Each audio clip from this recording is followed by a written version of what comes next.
There's something you really need to know. Your body is trying to warn you about someone that is toxic in your life, but you're most likely ignoring the signs because they're so weird. Imagine this. You're at dinner with someone and suddenly you can't remember the word that you're trying to say. Well, it's not because you're just having a brain fart. It's because your brain is shutting down its unnecessary functions to protect you from a threat. We're talking about mysterious allergies that appear overnight, or your skin breaking out in hives for no obvious reason, and your immune system being all out of whack because it feels like it's under attack from the emotional distress. Hey friend, I'm Christy, a board certified nurse practitioner, health coach, and trauma survivor. Welcome to Trauma Free, where I help you change your mind and change your life, just like I did. And today, we're diving into the bizarre ways that toxic relationships physically rewire your brain and body in ways that sound like science fiction, but actually are backed by neuroscience. Here's what blew my mind. 60% of people in toxic relationships don't even realize they're in one until it's over. And 1 in 3 people describe their relationship as healthy but difficult when it actually meets clinical criteria for emotional abuse. Your conscious mind might be making excuses for them, but your body keeps the score in ways that you've never imagined. Your prefrontal cortex or your logical thinking brain can be tricked. It will rationalize, make excuses, and tell you you're overreacting. But your limbic system, it's the exact opposite. It's scanning for micro expressions that you don't consciously notice. It's tracking tone variations that your ears don't always hear. It's processing pheromones and body language cues that your conscious mind completely misses. And when it detects danger, it starts sending you messages through your body. Messages that most people dismiss as stress or coincidence. So forget the typical red flags that you know are the obvious things that everyone talks about. We're going to go deeper. We're talking about the signs that your subconscious picks up before your logical brain can even catch on. So get ready because you're about to explore the hidden world of how your body is a true detector of toxicity, while your mind will give people the benefit of the doubt. This one sounds crazy, but bear with me. Have you ever noticed new allergies, skin issues, or stomach problems that just appeared around the same time that you started spending more time with someone? There's actual science behind this. A 2022 study found that chronic stress from toxic relationships can trigger autoimmune flares. So this means you can subtly get eczema, IBS, and even food sensitivities that never existed before. When you're constantly in fight or flight mode around someone, your body floods with cortisol. Over time, this inflames your gut microbiome and weakens your immune system. So your body is essentially having an allergic reaction to stress. Maybe you've seen this before. Someone who suddenly can't eat foods that they've enjoyed their whole lives, or someone who develops a mysterious rash that doctors can't explain.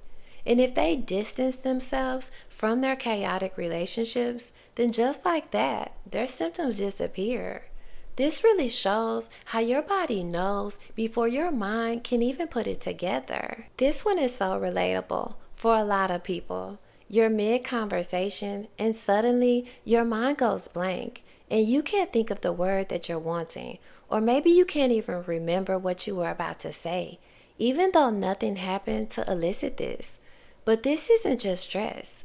According to neuroscience research, chronic toxic stress actually shrinks the hippocampus, which is your brain's memory center. Think of it like this. Your brain is so consumed with dealing with the constant threat signals from the toxic people around you that it starts shutting down non-essential functions. So your memory formation or word retrieval, those get downgraded. There have even been studies showing the effects on people in emotionally abusive relationships who score significantly lower on cognitive tests.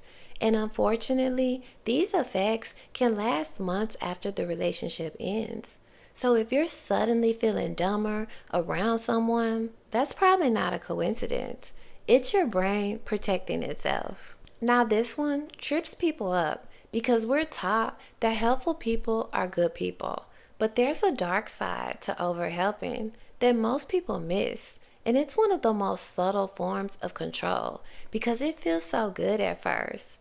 Picture this: you meet someone who seems like they've been God sent. They insist on helping you even when you say no. They do things you've never had done before. They even remember everything you need to do and take care of it before you ask. At first, you think you've hit the jackpot. Finally, someone who actually cares, someone who pays attention. But here's where it gets dark. They start getting weird or upset when you try to do things yourself, because helping is the right hand of control. When someone does everything for you, and I mean everything, they're not being nice. They're creating dependency, which is the foundation of control. This is called love bombing through overfunctioning, and it's based on learned helplessness. And here's how it works. In relationships, they'll insist on handling your finances because you're so bad with money, or they'll even order your food at restaurants because you always take too long to decide. But each time you let them take over, you lose a little bit of confidence in your own abilities. Your decision-making skills weaken, and before you know it, you truly believe that you can't handle basic adult tasks without them. A study followed couples over 2 years, and what they found was crazy. Excessive helping behaviors in relationships predicted controlling tendencies within 6 months with 84% accuracy. This is called benevolent manipulation, where someone influences someone else's behavior or thoughts inconspicuously for their own benefit without the other person being fully aware of the manipulation. But here's the really disturbing part. Brain scans of these people in these relationships show decreased activity in the prefrontal cortex, the area responsible for decision making and self confidence, displaying how the brain starts to atrophy in the areas that would normally help you function independently. This one can be devastating, and it's probably the most eye-opening sign of all of them because it reveals how toxic people in your life really impact you. You probably won't notice it at first, but pay attention to what happens when you spend less time with them, and suddenly, people seem more relaxed around you. Nobody's walking on eggshells anymore. You have better conversations, more laughs, and less drama. At first, you might just think it's a coincidence, but then you start to notice the pattern. Every time that they are absent from your life, even temporarily, your other relationships improve. This is called social sabotage, and it's more common than you think because toxic people don't usually turn you against your support network through obvious manipulation. And according to research, people in toxic relationships show measurably higher stress hormones even when interacting with other people. This means their cortisol levels remain elevated for hours after a single interaction with a toxic person.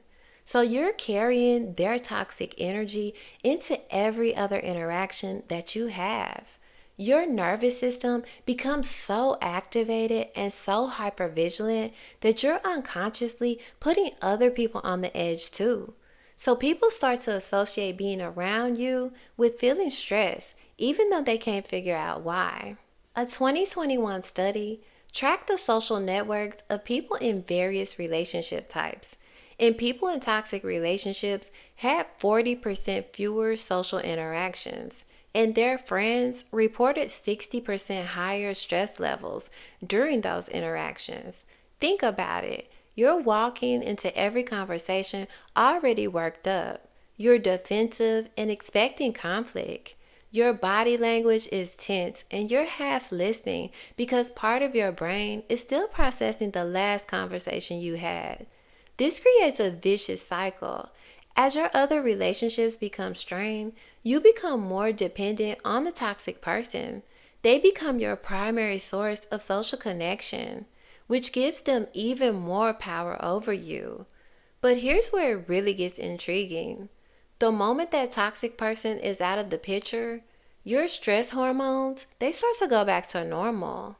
Your nervous system calms down and you stop being in defensive mode all the time. Think about your interactions with others on a scale of 1 to 10. Know when a toxic person is present versus when they're absent. If your ratings consistently improve when one specific person is gone, you've identified a source of toxicity. The beautiful thing is, once you remove them from your life, your other relationships don't just return to normal, they often become better than they were before. This one's crazy, and it's happening to you right now without you even realizing it. Have you ever caught yourself talking like someone else? And not just picking up a word here and there, but actually sounding like them, even saying things that they say. You may unintentionally copy their accent, their speech patterns, and their body language, and you might even find yourself using their specific phrases. But it gets even weirder because you might find yourself copying their posture and their hand gestures.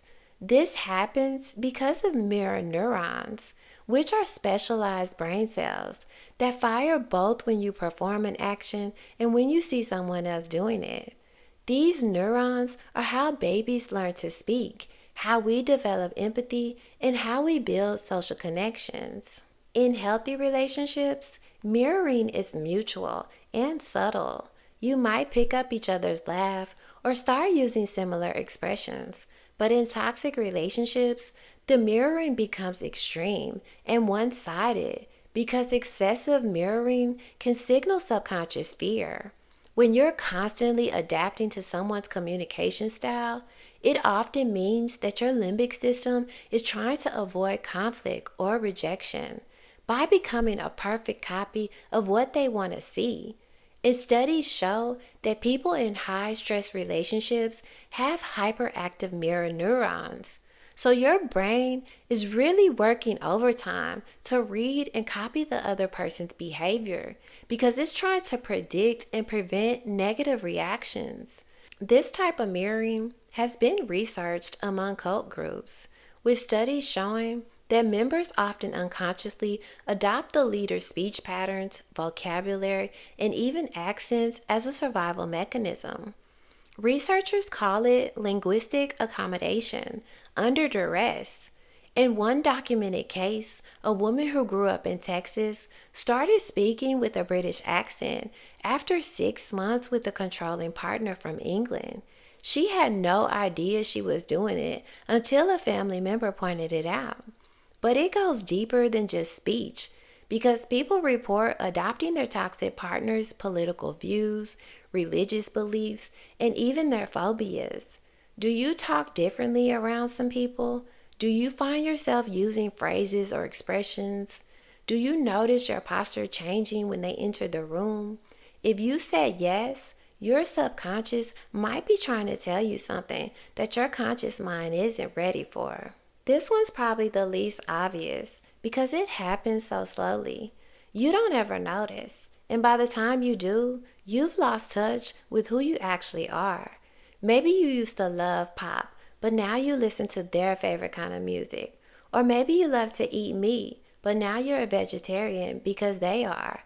And you might not even remember making these changes. One day you wake up and you realize that you haven't listened to your favorite music in months or spoken to your friends, which is called identity erosion. And it's a known tactic in toxic relationships. The person slowly replaces your preferences with their own until you lose touch with who you actually are. They don't usually outright forbid your interests. Instead, they use subtle forms of manipulation where they might sigh when you put on your music or make comments like, "I don't understand how you can listen to that trash." Or they use guilt and say, "Why do you need to go work out when you could be here with me?" A study actually found that people in healthy relationships maintain distinct preferences while sharing some common interests. But in toxic relationships, one partner's preferences completely overtakes the other's within an average of 8 months. And brain scans show that people who've experienced identity erosion have decreased activity in the areas associated with personal preference and decision making, confirming that being around toxic people starts to shrink your brain in the regions that make you you. They don't just eliminate your interests, they replace them with activities that serve their needs, which also serves to isolate you. When you stop engaging in your own interests, you naturally drift away from the communities and friendships built around those activities, and suddenly they become your primary source of social connection. People report feeling like strangers to themselves, unable to make simple decisions about what to eat or what to watch because they've been going with someone else's preferences for so long. And people who escape toxic relationships often describe a reawakening where they rediscover forgotten passions and interests like they have come back to life. Now, this last one is gonna mess with your head because it explains why leaving toxic relationships feels impossibly difficult, even when you logically know that you should. Your brain becomes addicted to the toxicity because toxic relationships create intermittent reinforcement scheduling. Picture this. Sometimes your partner is the most loving, attentive person that you've ever met. They shower you with affection, make grand gestures, tell you you're their soulmate, then without warning, they become cold and critical, creating unpredictability. So you never know which version you're getting, and that uncertainty becomes intoxicating. When those unexpected moments of kindness arrive after periods of tension or abuse, your brain floods with dopamine, which is the same neurotransmitter involved in drug addiction. Believe it or not, predictable rewards actually produce less dopamine than unpredictable ones. So a consistently loving partner might feel boring compared to the roller coaster ride of a toxic boo. Your brain becomes wired to crave the drama because the relief feels so much more intense. This is identical to what happens in casinos. Slot machines don't pay out regularly. They're programmed with variable ratio schedules that keep people pulling that lever for hours. The possibility of when the next win will come creates an almost irresistible compulsion. In toxic relationships, you become addicted to gambling with your love, hoping this time will be different. The stress hormone cortisol, released during the bad times, actually enhances memory formation. So those rare, beautiful moments become embedded into your brain with unusual intensity. Meanwhile, oxytocin and vasopressin, bonding hormones, flood your system during your reconciliation periods, creating what feels like the deepest connection that you've ever experienced. A study revealed that individuals leaving emotional abusive relationships that used brain imaging and biochemical markers detailed how participants show withdrawal symptoms neurologically identical to those seen in substance addiction, including measurable changes in dopamine receptors, increased cortisol levels, and activation in the same brain regions involved in physical pain. And the researchers found that it took on average of 6 to 8 months for these neurochemical patterns to normalize. So if you've left a toxic relationship but find yourself missing them, having vivid dreams about them, or fighting the urge to reach out, that's your brain actually going through chemical withdrawal. Every mysterious headache, every bout of brain fog, every moment you felt like you were losing yourself, these weren't random occurrences or signs of personal weakness.